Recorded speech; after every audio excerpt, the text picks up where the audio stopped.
All right, this is your national forecast for Wednesday, October the 29th.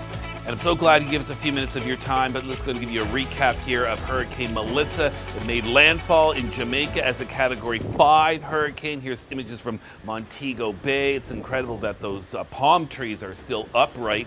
And it hit with full force, especially western areas of the nation. Here's in Black River, just the sheets of rain coming down with the wind. It'd be very difficult to stay upright. So our active weather coverage continues now. It's all about the cleanup in Jamaica, which will likely take weeks and weeks, if not months.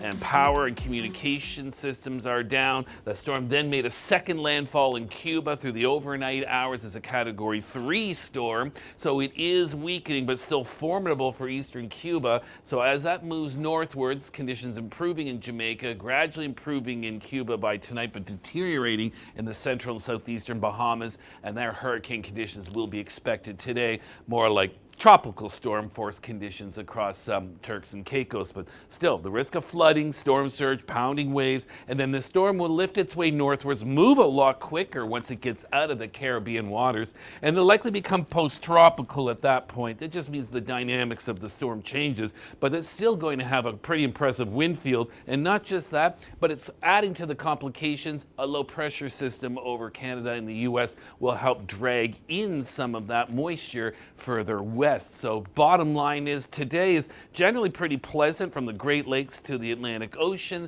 but things are going to deteriorate, and there's special weather statements across the Maritimes and eastern Quebec for heavy rain, 30 to 50 millimeters of rain, but some areas will see more than that. Keep in mind there's uncertainty with this storm beyond Friday, so some of these rain totals in Newfoundland may have to get amended. The wind is not bad Thursday, but Friday, 70 plus kilometers an hour through Nova Scotia PEI, and higher amounts for Cape Breton Highlands and the Wreck House. And then overnight Friday into Saturday, this model wants to show you 100 plus kilometer an hour winds grazing the Avalon. So there could be some power outages with that.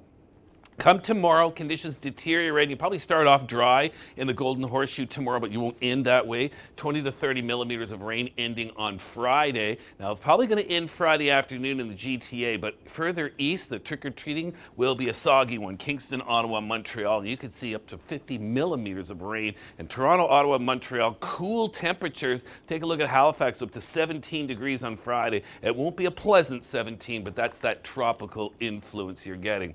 Heading over towards the west coast, scattered showers for the coast. The snow moves through the interior, as does the rain showers. Downsloping winds in Alberta, so the foothills windy but much milder. And look at temperatures today, around 11 degrees in Regina. You could get some wet snow tomorrow. So there's our storm system again, easing in British Columbia through the course of the day today with high pressure. Tomorrow is fair. Next storm rolls in on Friday. Higher freezing levels, so this will be more rain than snow, and it'll be rain and wind nonetheless. Speaking of wind, those are those strong gap winds or downsloping winds there in the southwestern portions of Alberta. And to tomorrow across Saskatchewan, cool, gusty winds. Look at Regina, just 3 degrees with a chance of some wind. And across northern Canada, heavy snow for Rankin and Chesterfield Inlet today.